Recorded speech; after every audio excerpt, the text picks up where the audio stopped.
Hey everyone, welcome to Chameleon. I'm so excited that you're here. This is going to be such a powerful masterclass because we're going to be talking about your self-concept and your identity in this class.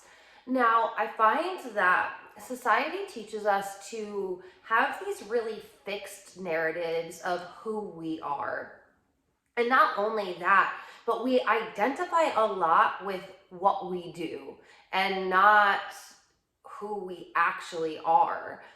So I want you to use this class as an opportunity for you to reinvent yourself. This is something that I have done my entire life. That is why the tagline for this masterclass was my ability to reinvent myself is my greatest asset. Was that what it was? My ability to reinvent myself was my greatest asset. Pretty sure that's what it was. Anyway, I have really played and dabbled with this whole reinvention thing so many times over.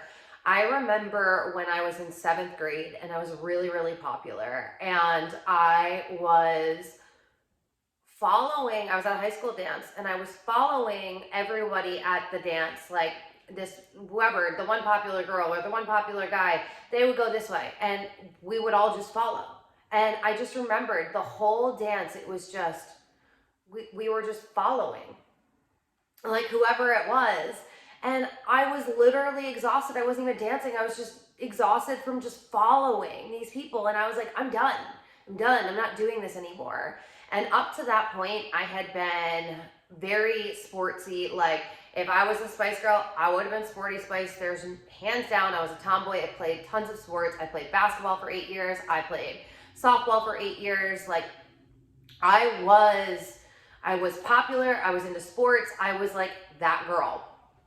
And in eighth grade, or in seventh grade, I realized I hated being that girl, and that wasn't actually me. I was being someone that I was told to be. I was genuinely afraid to be myself because I was naturally really weird. I was naturally really loud. I was into things that other people weren't into. I realized up until that point, when I really sat back and I questioned, like, who am I? I didn't recognize the person that I saw in the mirror. I didn't love her. I didn't like her. And it was like, it was just a facade. Like, I had just built up this really great facade. And what's so interesting is in that moment, at that dance, I swore to myself I would never do that again. I would never follow anyone. I would never be a blind follower. And it's so fucking funny because since that moment, not only have I never been a blind follower, but I've had people follow me blindly. So it's so funny because I could speak of this from two different lenses. And so I started really to explore myself in seventh grade, and it was like, who am I? And that's when I started really embracing my self-expression, and I really started leaning hard into my style, and I started wearing what I wanted to wear. I started doing my hair how I wanted to. I started dressing how I wanted to dress. I started getting piercings. I started stretching my ears out. Yeah, about then, that's when I started stretching my ears out. I had plugs in my ears, like 28 millimeters, huge plugs in my ears. I had tons of piercings. I would color my hair all over. And of course, like, it started in seventh grade and then it just kept going. But ironically, when I was in seventh grade, well, in eighth grade is when I got taken out of sports. I sprained my ankle, and it was probably like the 16th break or sprain that I had had on that one ankle alone. I did not know that Aquarians ruled the ankle and that Aquarius should never run. That's literally what it says in my astrology book. Like, Aquarius should never run. I did not get that memo.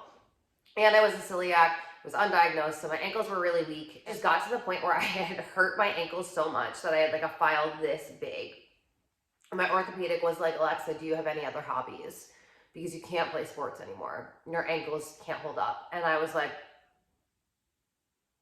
I remember being like, and I was really close with him. He was young. he was cool, and like I saw him all the goddamn time because I was breaking my bones and hurting myself nonstop. And he was like, you need to do something else. So I was able to have a moment of like honest self-reflection with him because I felt comfortable. And I was like, I sing. And I had been in select chorus my entire life. I had been singing my entire life. But I just kind of stopped. Like it wasn't something in the forefront. It was sports, and I would sing on the side. So he said, okay, well, do that. And I'll never forget it. Like, that's what that conversation was. And it was so impactful because it literally changed my entire life. Like, if we're being fully honest. And at that point, I started leaning into arts more, which is something that I always loved. Like, art was my favorite thing in the world. So singing naturally led me to theater. And I ended up acting in my first play in in 8th grade, excuse me. And then when I was a freshman, I wasn't even going to try out for the play because freshmen never got in. And the man who was the director for the play in 8th grade was like, Alexa, I really want you to try out for this play. You might not get a big role, like I'm being fully honest, but I really want you in it. And I was like, okay, dope. And so I applied. Tried out is the proper term there. So I tried out and I auditioned and I ended up getting in. I think I had one line. I fucking loved it. I was so happy. And from that point on in high school, I was in all 3 plays every single year. Like I won the theater award for high school, even though I graduated early and they could have given it to anybody. When I actually graduated early, I didn't tell my theater teacher that that was my plan. I didn't know it was my plan, honestly. And he came in so excited. He was like, Alexa, I want you to be the lead in the play. I want you to be Dracula and da. And I was like, Keebs, I'm graduating early. I'm so sorry.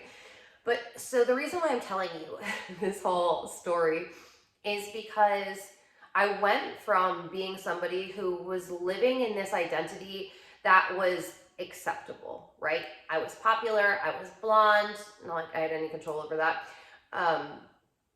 I fit in, I was a straight A student, like I did the things, like I crossed off all of the boxes that I was told to cross off, and I was so fucking miserable and I was so fucking lost.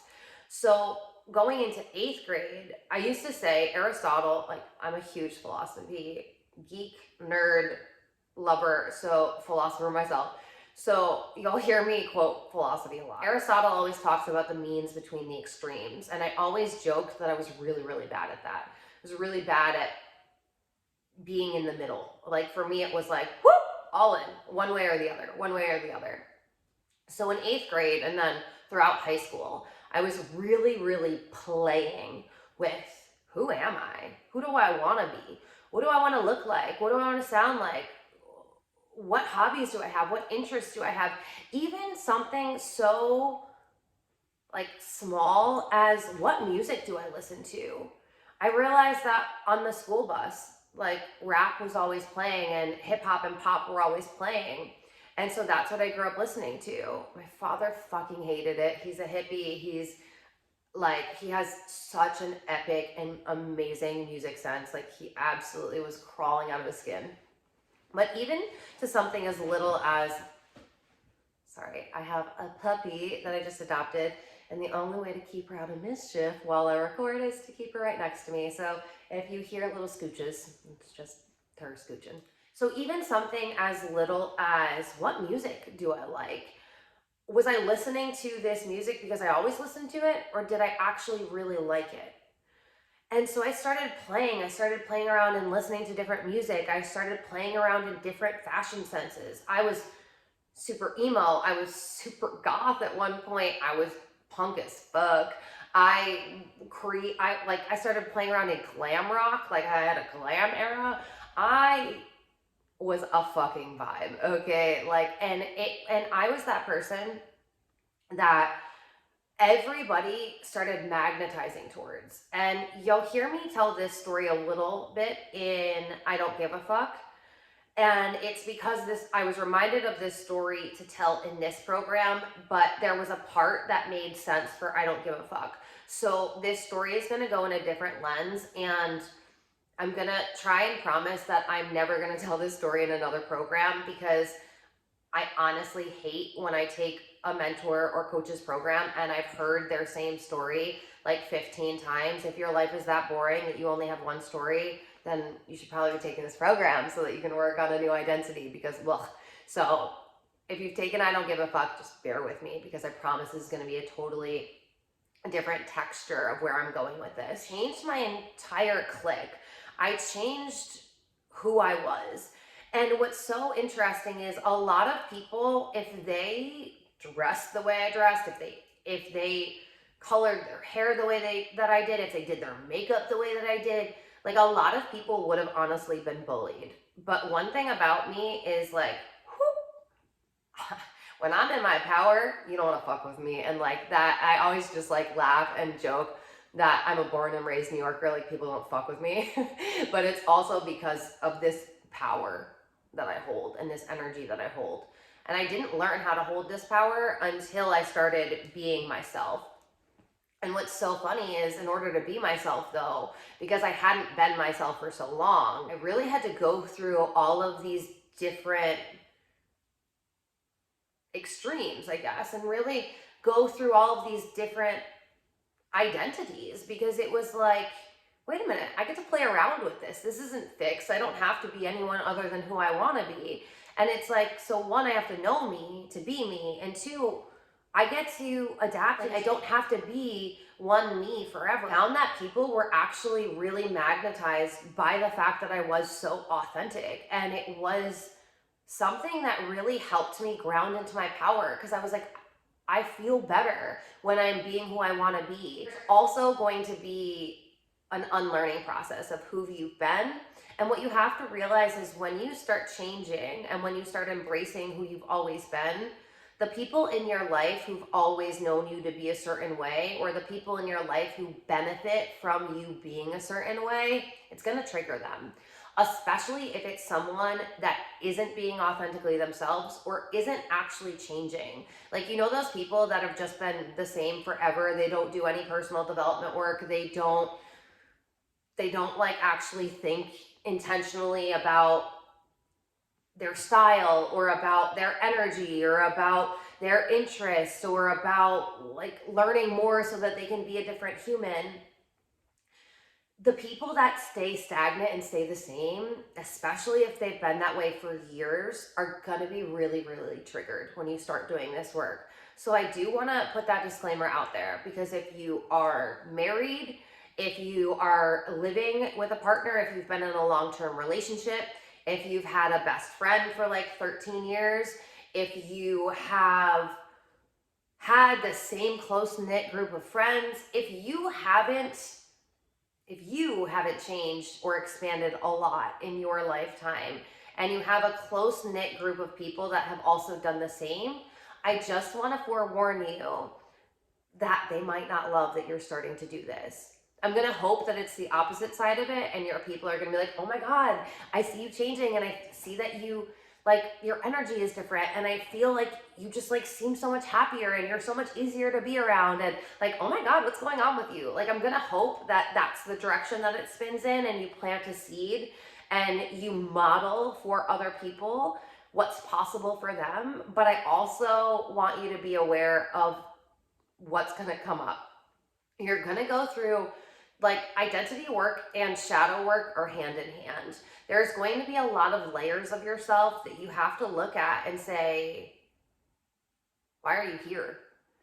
Did I put you here? Did someone else put you here? Did I create you based off of something that I was told to create you off of? Did I create you because I genuinely wanted to create you? Your self-concept gets to be just like you changing an outfit. It doesn't happen that easily, but I want you to start thinking about it like that. I want you to start thinking about it as if you were able to decide who you wanted to be in this moment, who would you decide to be?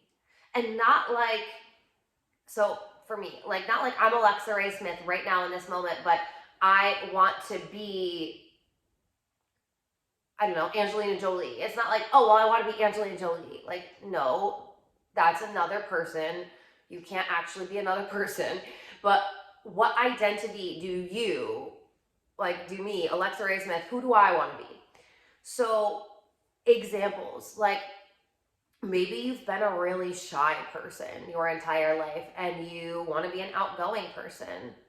You can become outgoing. It's going to take you putting yourself in really uncomfortable situations. It's going to take you being willing to be vulnerable, to maybe be embarrassed a little bit, but are you committed enough to the person that you want to become that you're okay with feeling those feelings? Because your comfort zone is super comfortable because you don't have to change. And that's also the most limiting box that you can ever play in. And that's why you have to be very cautious of like the labels you're putting on yourself, right? Because the labels you put on yourself can very easily box yourself in. And if you're a manifesting generator like me in human design, boxes are the worst thing that anyone could put on you. So I want you to start looking at what boxes are you putting on yourself? What characteristics do you currently have that you don't love? Like, here's the thing is, we get to change totally. Like on a cellular level to a physical level, you get to physically and cellularly change to the mental, spiritual, all of it. All of you can be changed, but it's going to take work. It's going to take you deciding that you do actually want to be different, that you do actually want to carry a new identity. So I want you to start playing around. Like, don't take it so seriously. Shadow work is very, very serious, and this isn't a shadow work program, so we're not gonna go like deep into shadow work. But I have to warn you that the shadow work is part of this process because it is going to come up. I want you to start playing around with, who do you want to be? What characteristics do you want to have? What type of person do you want to be?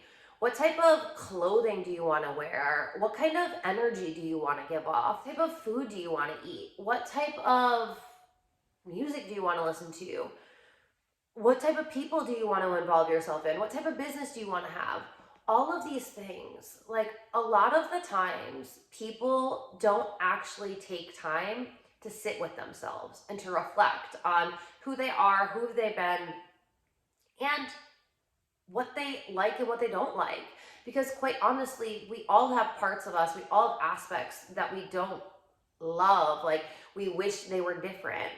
But the whole journey of being a spiritual being in a human existence is that you're meant to integrate all parts of you. So if you're dishonoring any part of yourself, then you're actually holding yourself back from a higher frequency that you're meant to hold. So this work is about looking at the parts of you that you don't love and see why. Like, why are they there? What situations cause those traits to come out, or cause those characteristics to come out, or cause those behaviors? Granted, behaviors and habits and all of those live on a subconscious level, but my work for you is to help you become a conscious being so that you can consciously be aware of what's going on in your subconscious, so that when you see them starting to play out consciously, you can go, oh, wait a minute, you almost got me there. You almost got me. I almost kept repeating that pattern, but I'm aware of it now and I'm choosing to be different. And that's really what this work is. It's you in the moment deciding how you're going to be. When we are not consciously aware and when we don't have spaciousness to self-reflect, we are constantly in a state of reaction. So something happens, we immediately react. Something happens, we immediately react. It's constantly just us throwing our power away, left and right, at every situation, at everything, on everything external. But those are all just distractions. That is your ego distracting you from actually looking at yourself and doing the work so that you can clean it up. Because any part of you that is a part that you don't necessarily love, you can send love to, and then you can start working with that part of yourself to be differently. So, what I want you to do is, I really want you to think on, who do you want to be? I don't care how old you are right now. I don't care how long you've been alive. I don't care how long you've been in the same career, in the same town, or whatever it is. Like, if you haven't had a lot of change in your life, this work is going to be, it might feel a little like, what did I get myself into? But this is the most cathartic work that you're ever going to do, because you're finally going to be able to meet yourself. And not only meet yourself, but you're going to be able to model for other people what it is like and how good it feels to be authentically you. And here's the thing, your people are going to find you. So even if this causes some distance between the people that have been in your life, maybe that's a good thing, because maybe you are surrounded by people who have been doing the same thing for the past 7 years. And like, how goddamn boring is that? Who's growing? Who's evolving if we're doing the same thing we were doing almost a decade ago? Nobody. And as a collective conscious, we can't afford for us to keep having this old matrix way of living. You should be changing. You should be evolving, like, constantly. And you might not be fucking addicted to your personal evolution like I am, but if you're in my world, I'm gonna say that there's a part of you that is. You do know that you get to live a better life. You do know that you get to be happier. You do know that you were meant for so much more. And the way that we start manifesting a new reality, and the way that we start really loving ourselves, is when we start honoring who we are and we start actually looking at ourselves. We've created a society that tells us to constantly tear ourselves apart and pick ourselves apart and see all of the things that we don't like. But how often have you looked at the parts of you that you do like, the parts of you that you absolutely love? Like, I want you to sit and reflect on, what are my strengths? Like, what parts of me that do I absolutely want to hold on to? And really revel in that. And then the converse part of that is, what parts of myself do I need to release? What traits are no longer serving me? What beliefs are no longer serving me? What habits are no longer serving me? What identities are no longer serving me? And I want you to really look at it, because we identify a lot with what we do. So even if you're a business owner, or even if you're not a business owner, like if you're an employee, how much of your identity is wrapped up in your business or is wrapped up in your career? And be fully honest with yourself. And I am a woman who fucking loves working. My business is my favorite fucking thing in the world. My office is my favorite room. This is why I sit on a futon, because I spend so much damn time in here that I lay down. I move. Anyway, I love being in my office because I fucking love working. Like, working is my goddamn favorite thing. Hello, manifesting generator. I'm meant to work. I love it. I'm not going to be that coach that's like, oh, I don't want to work, and I'm a projector, so I should only work 3 hours a day, which is not real. But we're getting off on a tangent. But I'm not that woman that's going to be like, working is bad, you shouldn't work, spend more time with your family. Like, no, I want you to work. I really do. So that's not what I'm getting at here. But I'm asking you, can you identify how much of your identity is wrapped up in what you do for a living? Or even if you are a mother, a brother, a sister, a girlfriend, a wife, whatever it is, these labels that you've put on yourself, that people have put on you, do you see yourself in that? Does it feel expansive or does it feel constrictive? Because if it feels like it's constricting you, this is an opportunity that you get to look at and you get to change.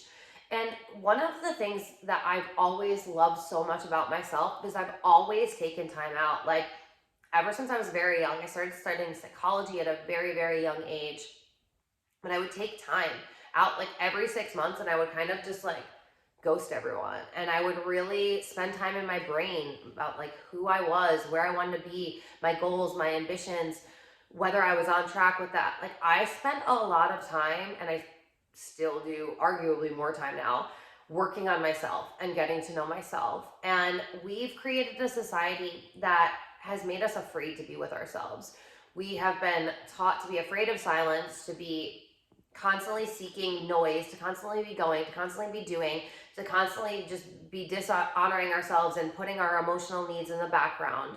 And we are past that now. Like, we are entering in the age of Aquarius. The divine feminine time is rising. We are meant to really learn how to do the frequency work and understand how to receive instead of just go and do.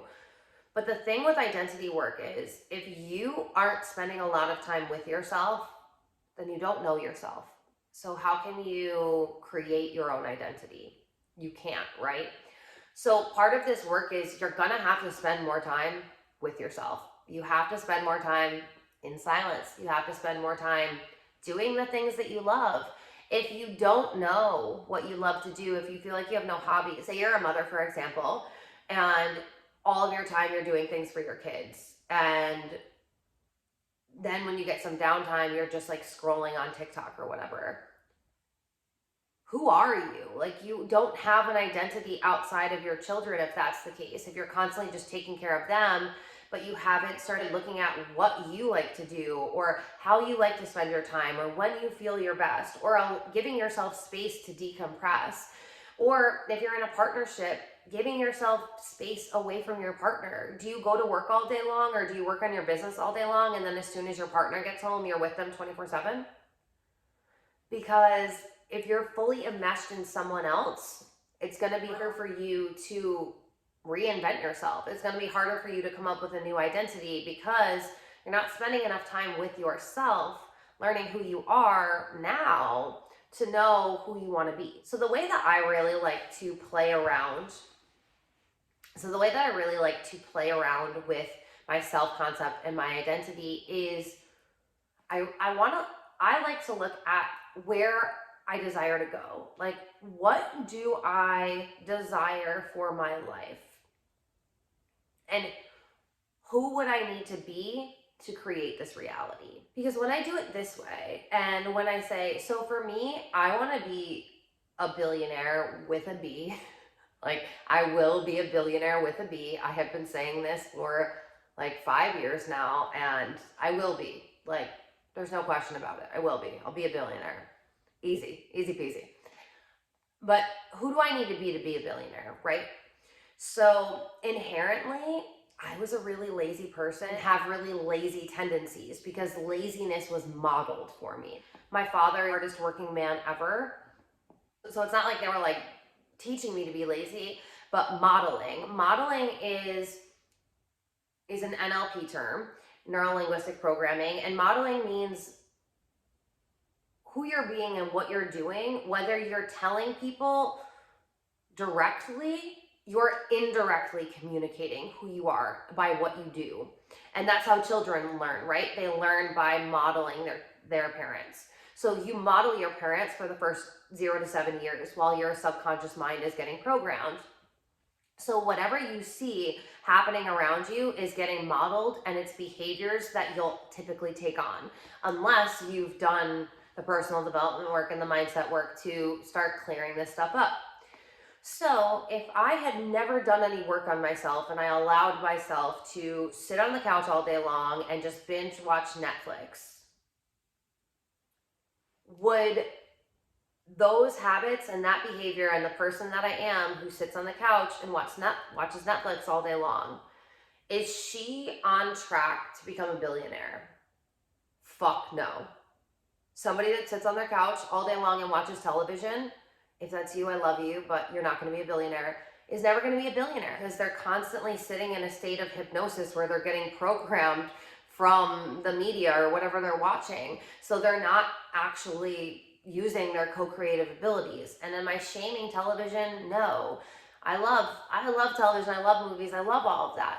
And I am consciously self-aware enough to know that if I want to become a woman who has $1 billion, not even a $1 billion brand, because I'm going to have multiple businesses. So if I want to be a $1 billion businesswoman, let's phrase it like that, and that's where I want to go, what are the traits, habits, characteristics? Who do I need to start being? How does she dress? How does she move? How does she think? What is she doing? Even if the billion is, and who cares how far away it is, right? Even if it's 10 years, 20 years from now, like I don't actually care, but am I moving in alignment and in a trajectory where that can happen? This is what I ask myself. So if I want to have $1 billion, if I want to have $1 billion brands, businesses, if I want to have these things, what do I need to do? I need to be dedicated. I need to be committed. I need to be a woman who is who's self-led. I need to be able to do things without people telling me to do things. I need to be creative. I need to be innovative.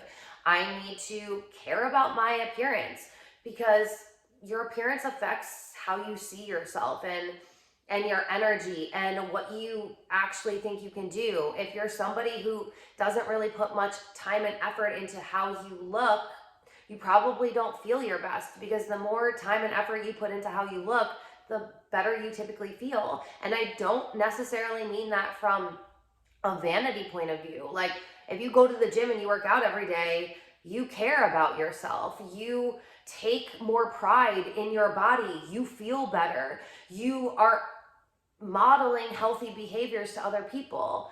Like, so that's an easy one too. So say that you want to be someone who has six-pack abs. Say that you're not a business owner or not like super ambitious like me, so that might not land. Say that you want to be someone who has abs and you want to be a very, very healthy human. Okay, well, what would you need to be doing to do that? You would need to be going to the gym. You would need to be drinking high quality water. You would need to be eating high density foods. You would need to be saying no to anyone that's asking you to go out and binge drink all the time. You would need to be saying no to drinking sugar and drinking soda.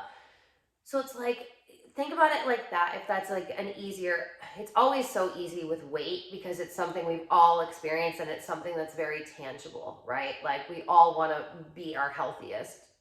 Well, I guess we don't all, but you know what I'm saying.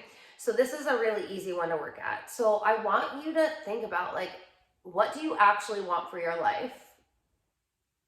What do you want? And that, if you've never actually asked yourself that, then you might need to sit with that for some time and allow yourself to. And don't try and come up with an answer right away. Like, let it marinate. Like, think about it. This is something big. You can be, do, and have anything that you want. So what do you want?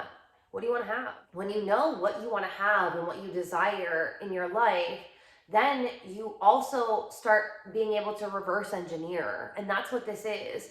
I take my desired reality, my desired life that I want, and I reverse engineer it to see who do I need to be to get that. And that's how I really like to play around with my self-concept. So, and this can change, right? Like you might be really focused on your personal relationships right now and on your marriage if you just got married. And then in 5 years from now, you might actually want to have kids and that's going to shift into motherhood. And then 5 years after that, you might be like, I really want to start a business now. So let it be fluid.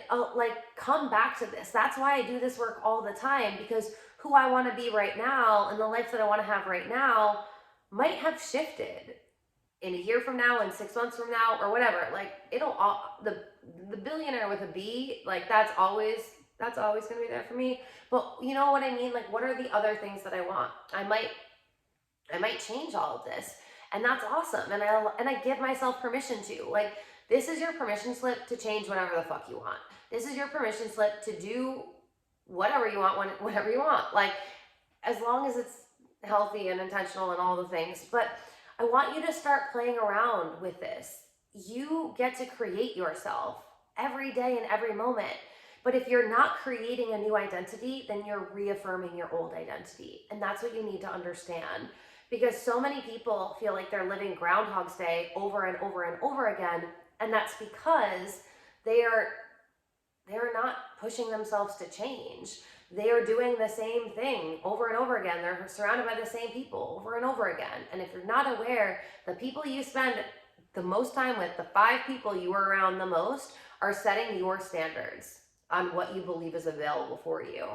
So this might also be a time that you need to start looking at your friends and looking at the people in your life and looking at who you give the most proximity to, and you might need to put some distance there. You might need to change your relationship dynamics. You might need to put some boundaries in place. If you struggle with boundaries, I've got a boundary class coming up. So I just want you to I want you to realize all of these moving pieces. Now, someone who I just love, and I feel like he's such a good example of how you can change your self-concept and how you can literally reinvent yourself over and over again, is Mark Wahlberg. So Mark Wahlberg, if you don't know, he was raised one of 9. He was raised in a very poor family in Massachusetts, in like the Boston area. He ended up going to jail, and he was arrested when he was younger. And then he ended up becoming Marky Mark. He became a well-known, famous singer in a very popular band. And then he became an actor. And then, well, he's still an actor now. Like, he still acts, right? But now, I would argue that more of his identity is wrapped up in him being a serial entrepreneur. If you're unaware, he acts, he has a production company, he has a tequila company, he is an investor in F45, so he's got a fitness company, he's got a clothing line that they're coming out with shoes now. I'm trying to think. He has so many different businesses right now. I want to say he's got like 9 different businesses they've got Wahlburgers, the restaurant chain. He's really into health and wellness spaces, and the tequila, but mostly health and wellness spaces. And he has been building all of these businesses. And right now, yes, does he make a lot of money from his acting career? Yeah, he still does. But arguably, he probably makes more money in his businesses right now because he is a fucking killer entrepreneur. This man is killing it in the entrepreneurial game. Like, if you are somebody who loves business like me, you should be following Mark Wahlberg, because that man does such a damn good job at business and showing you how you can reinvent yourself. So someone that was raised poor, in poverty, one of 9 children who went to jail when they were younger, if he stayed on track with that identity that he had as a poor kid on welfare who was going to be in and out of the system his entire life, if he never changed his self-concept, would he become who he is right now? No, he never would have. Like, not a question of a doubt. He never would have become the man that he's become. He has so many things to show for his name. And that was because he challenged himself to become a different version of himself.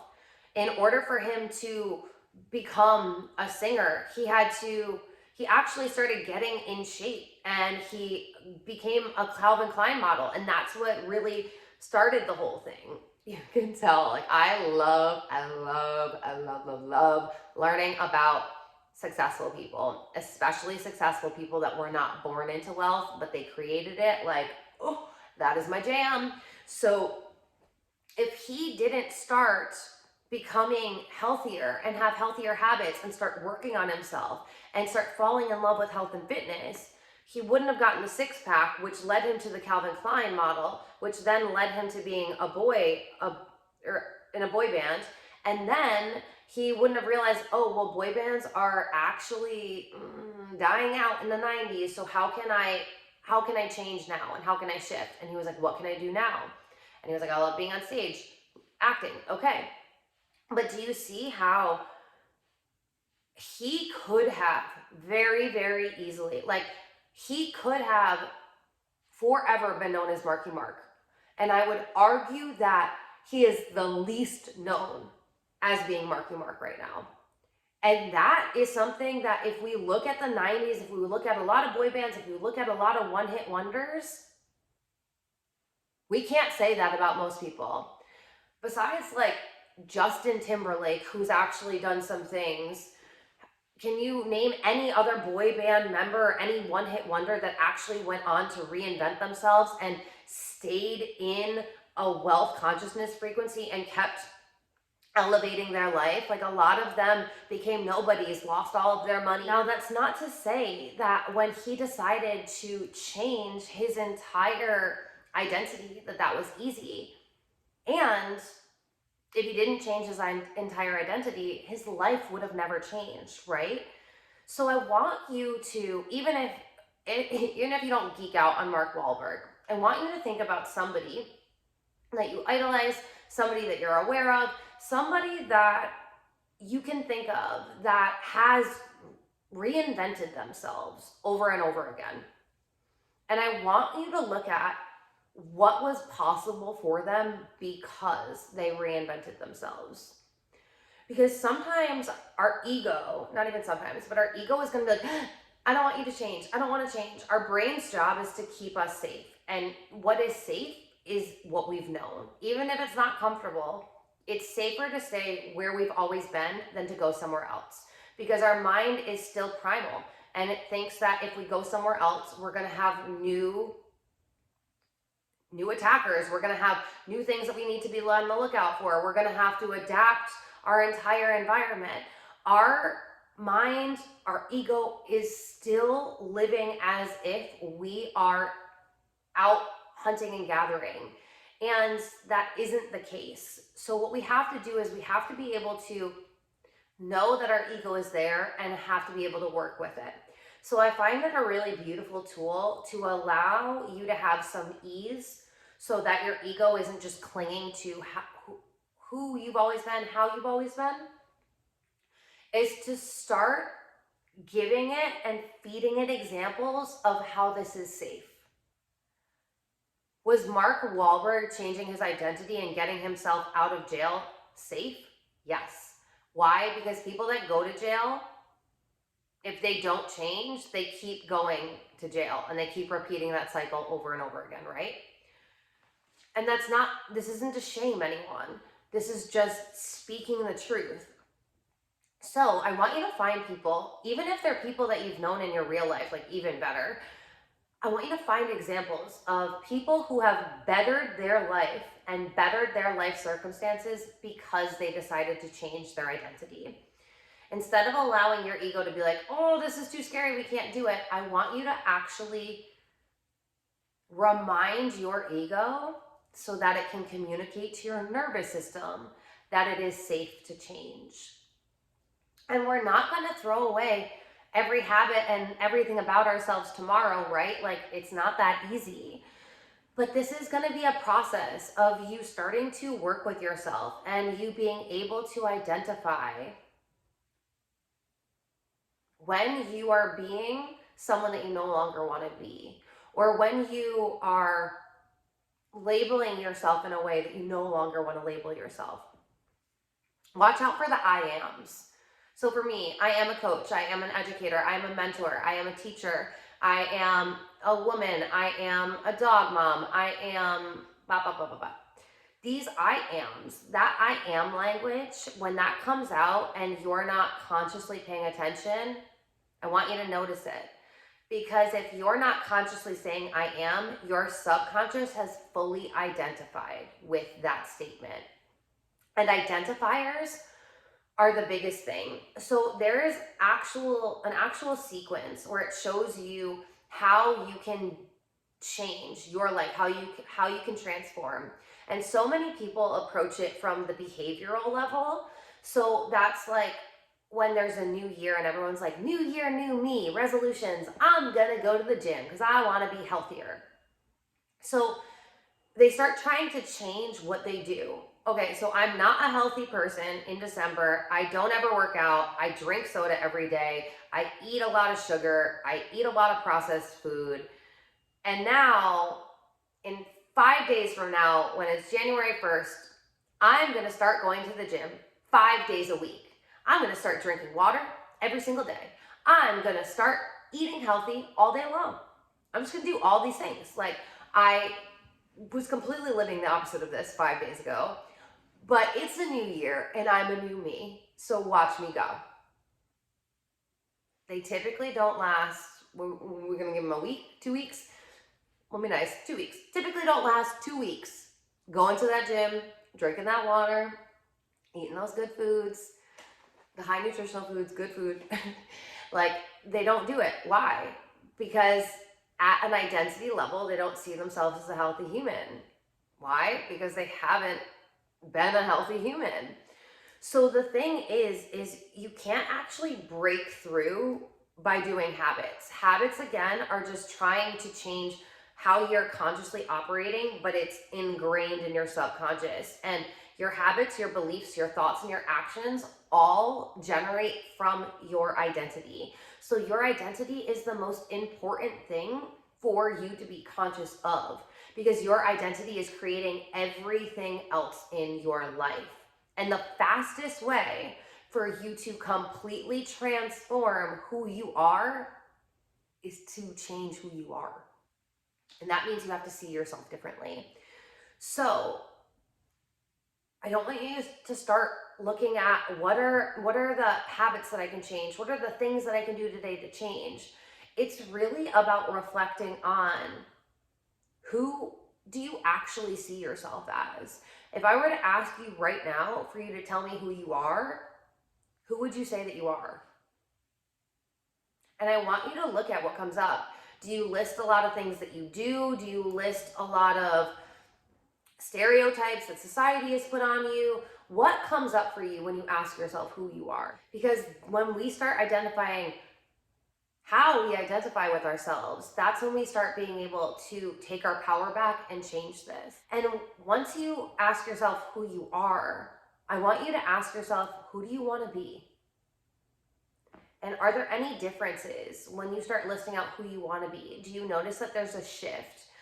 Like, you go from, say you go from like all these stereotypes to now you start listing these characteristics.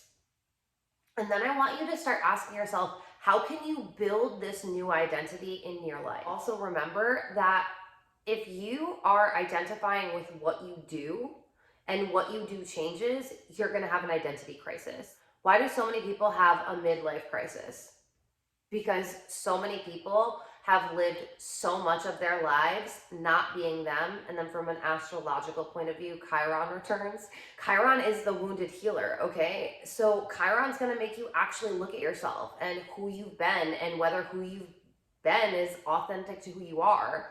So if you start doing this work before you're in your 50s, you're going to avoid having this midlife crisis, because you're gonna start being who you wanna be now. And you're not gonna wait for you to get some job for you to change your identity, or wait for something outside of you. Fuck that. We're taking our power back and we're deciding now how we can consciously shift and how we can show up. I want you to remind yourself, like literally so deeply, remind yourself that you can recreate yourself at any time. Right now I'm going through this recreation where I no longer want to identify or call myself a coach. Why? Because I'm building an online education business where I'm spending the majority of my time focusing on creating programs such as this so that I can help more people. I'm not leveraging one-on-one time. I'm creating programs so that more people can come into them. And I don't teach live programs. So I am in my professor archetype and I am in my teacher archetype more, not as much as a coach. A coach is trading a lot of time spending one-on-one time or teaching people, but they're trading their time for money. So that's something that I'm working on right now, honoring that. I've always known that I didn't want to do that, but I kept calling myself a coach or a mentor, and it was like, and I played around with different coaching titles, but it was like, I don't actually want to identify as that. I don't want to be trading my time for money. I want to be building my businesses, and that means leveraging my time to make more money. So that means making residual income. So I want you to look at that. Like, what are you doing now that isn't fully landing with where you're going or who you want to be? Even if you're somebody like me who reinvents yourself all the time, notice when you're being called to initiate yourself into a new chapter. And that's what I look at it as. I have been so many people, and I will become so many more people in my life. And I think that that's so beautiful.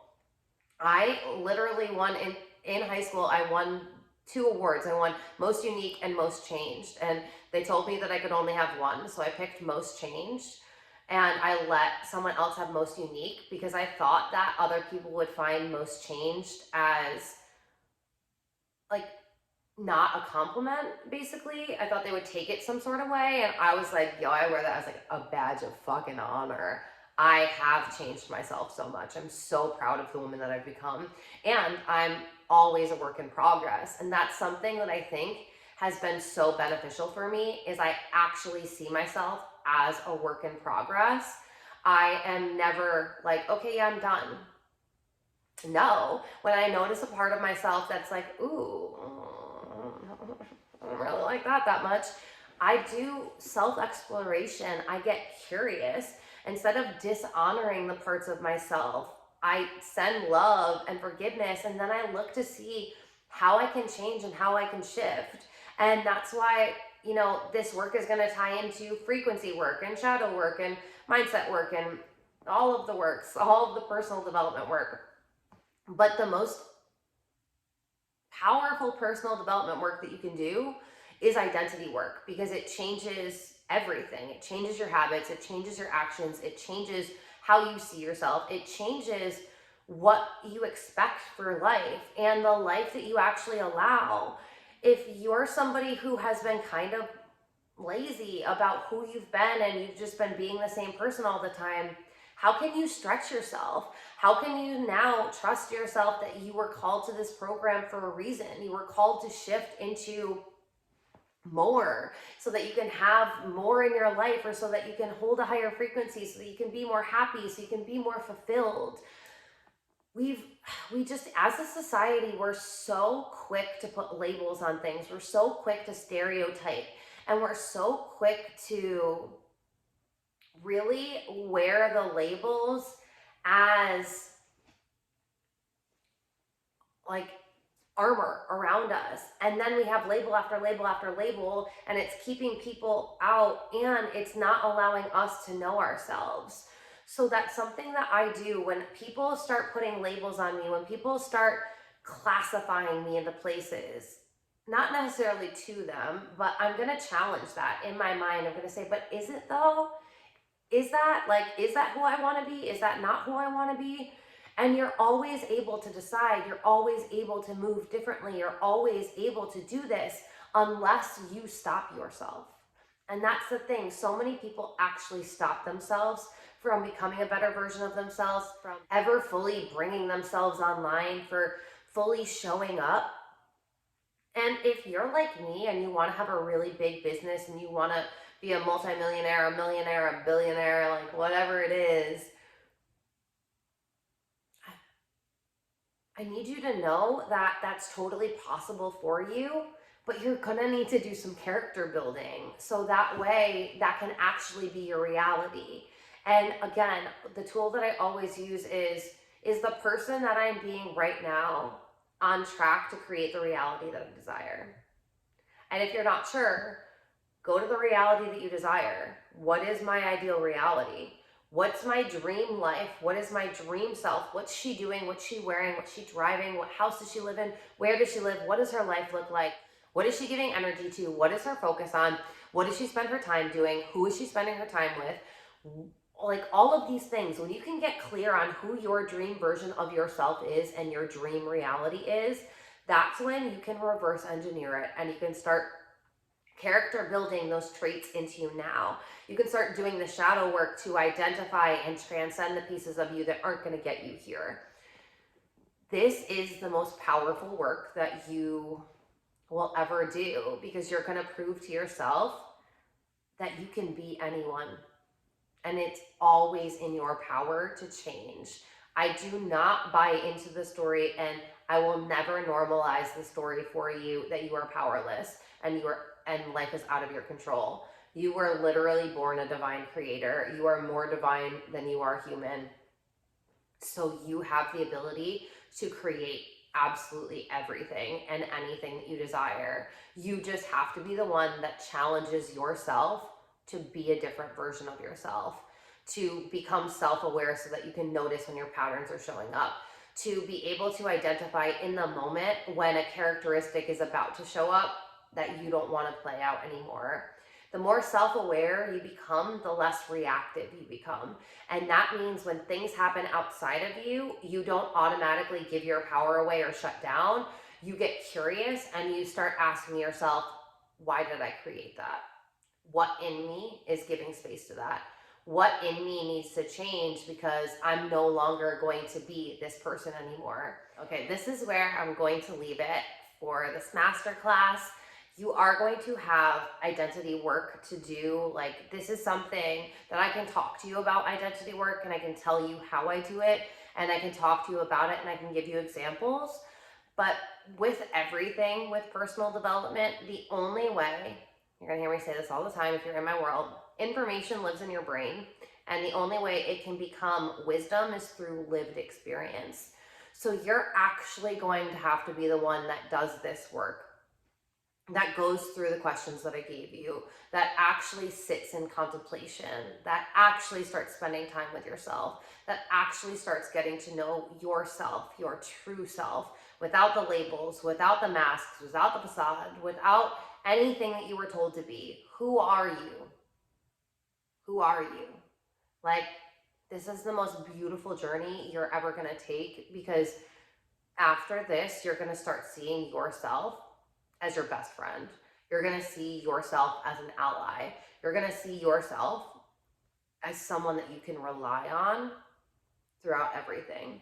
And how beautiful is that? Because at the end of the day, you're going to die alone. Like, and not to say that in a morbid way, but at the end of the day, in every situation, it's you and you. So the most beautiful thing that you can do is have an amazing relationship with yourself, because your relationship with yourself is going to be mirrored back to you in every single relationship in your life.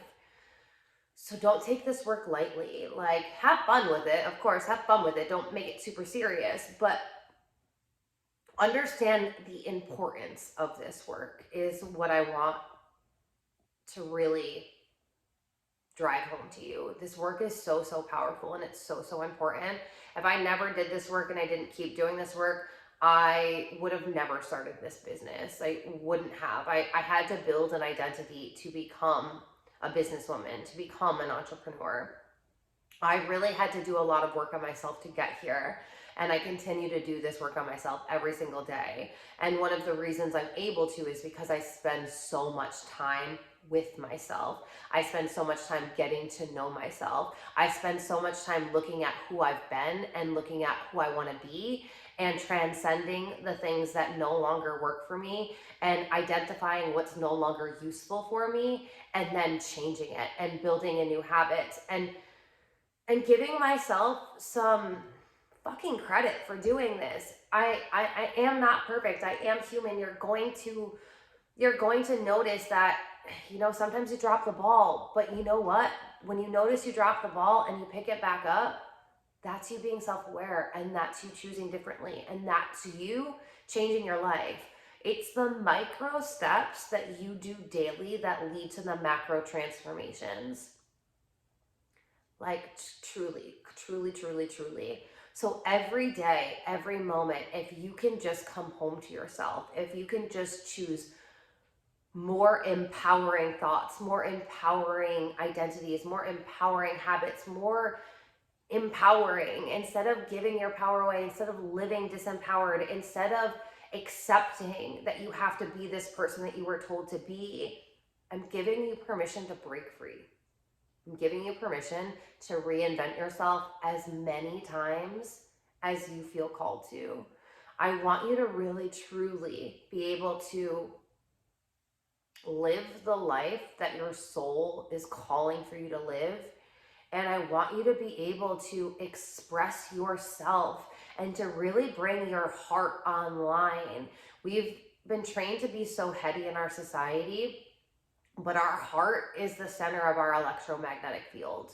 This is where frequencies live. This is where your emotions live. And we are emotional beings. So the more that we can sit with ourselves, process our emotions, Notice our patterns, notice who we want to be, notice our strengths, notice what our values are. Make sure we're living in alignment with our values. Make sure that the people in our lives are living in alignment with those values. And when we notice that we got a little lazy, then we change. And no shame, but because shame is just it's low vibrational, that doesn't get us anywhere.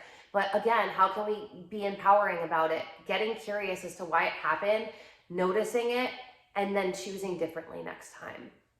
This is a process you're just going to keep going through, and you're going to keep learning how to navigate. And it's going to be the most beautiful process ever if you let it. So I love you so much. I'm so grateful that you're here. Make sure that you do this homework. I always recommend that as soon as you get out of the program, as soon as you stop watching the module, you have a few minutes to really sit with it, write down any thoughts that came up for you, write down any insights, really reflect, journal, meditate, think about this, and then go right into the homework. So that way you're not losing momentum, you're not gonna allow your ego to get in the way. Go into it like you're in this energetic field. You have this frequency that's supporting you right now. This momentum is here. So tap into it and allow this to carry you forward into your new identity, because I'm so fucking excited to see you and to meet you and to meet the person that you consciously are creating for yourself and for your life. And just think about it. Like, think about when you're sitting back, when you are 86 years old on a rocking chair, talking to your family or talking to a group of people, whoever it is. Think about how beautiful your life story gets to be when you tell it as, I decided who I wanted to be and I lived my life that way. Goosebumps. All right. I love you guys so much. Let me know how this landed for you. I love hearing your insights. I love hearing the shifts. And I'm just so excited that you're in my world. So excited. All right. I love you. We'll talk soon. Bye.